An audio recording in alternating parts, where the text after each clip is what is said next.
Kemudian cara kerjanya, masukkan air ke dalam tabung reaksi, kemudian masukkan tabung reaksi ke dalam botol secara terbalik lalu tutup botolnya. Kita perhatikan jika botol ditekan, maka tabung reaksi akan tenggelam. Jika kita tidak tekan, maka tabung reaksi akan mengapung.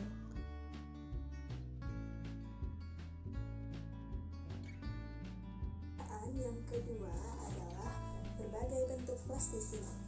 Yang pertama, alat bahan yang dibutuhkan adalah 3 buah mangkok, plastisin berongga, plastisin pipih, dan plastisin bulat. Kemudian kita juga menyiapkan air.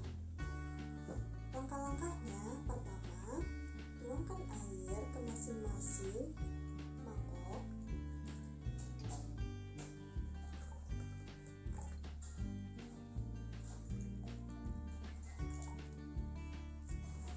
Lalu kita masukkan masing-masing plastisin ke dalam mangkok.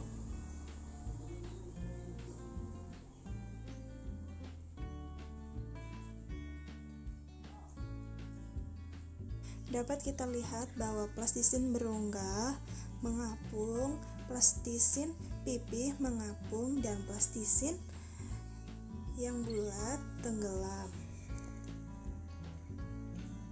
Di sini saya akan melanjutkan percobaan ketiga, yaitu tentang alat peraga neraca Cartesius. Disimak ya teman-teman. Bahan dan alat yang diperlukan, yang pertama ada air, kemudian ada 3 gelas plastik, ada kertas kardus yang dipotong menjadi ukuran besar dan kecil, kemudian ada ranting pohon, panjang dan pendek, dan ada batu, besar dan kecil. Langkah yang pertama, kita masukkan air ke dalam 3 gelas plastik terlebih dahulu.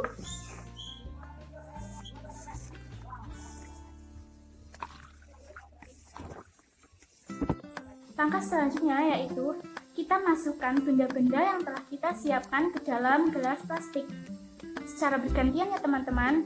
Nah, yang pertama kita masukkan batunya terlebih dahulu.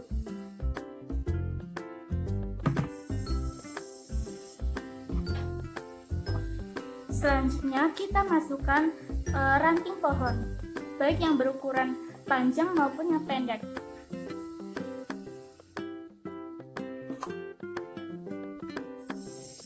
Dan selanjutnya kita masukkan potongan kertas kardus yang berukuran besar maupun berukuran kecil.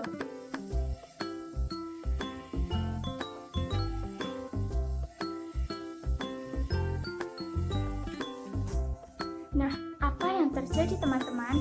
Bisa dilihat nih teman-teman, batu yang tadi kita masukkan ke dalam air, baik yang berukuran besar maupun berukuran kecil, akan tenggelam. Kemudian ranting pohon yang kita masukkan ke dalam air, baik yang berukuran panjang maupun berukuran pendek, akan terapung. Dan kertas kardus yang kita masukkan ke dalam air, baik yang berukuran besar maupun berukuran kecil, juga akan terapung. Nah, dari percobaan yang telah kita lakukan, dapat disimpulkan bahwa terapung dan tenggelamnya suatu benda ditentukan oleh massa jenis benda, bukan oleh ukuran suatu benda. Nah, selanjutnya adalah percobaan yang keempat. Apa saja sih bahan-bahan yang kita perlukan? Bahan dan alat yang kita perlukan yaitu yang pertama ada air, kemudian ada wadah, dan ada 2 pipet tetes. Nah, yang pertama, yang satu pipet tetes yang berisi air, dan yang satu pipet tetes yang berisi udara. Setelah semua bahan sudah siap, langkah selanjutnya yaitu kita masukkan pipet tetes yang berisi air dan pipet tetes yang berisi udara secara bersama-sama ke dalam wadah.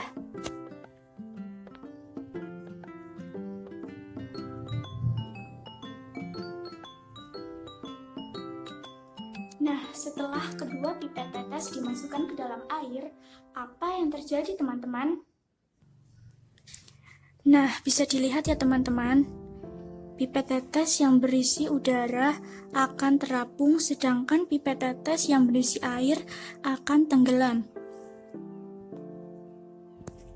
Nah, dari percobaan tersebut dapat disimpulkan bahwa benda-benda yang menyebabkan suatu benda terapung seperti udara dan gabus disebut sebagai pengapung, sedangkan benda-benda yang menyebabkan suatu benda tenggelam seperti besi dan aluminium disebut sebagai penenggelam. Demikian percobaan dari kelompok 1 tentang alat peraga neraca Kartesius. Kurang lebihnya kami mohon maaf. Wassalamualaikum warahmatullahi wabarakatuh.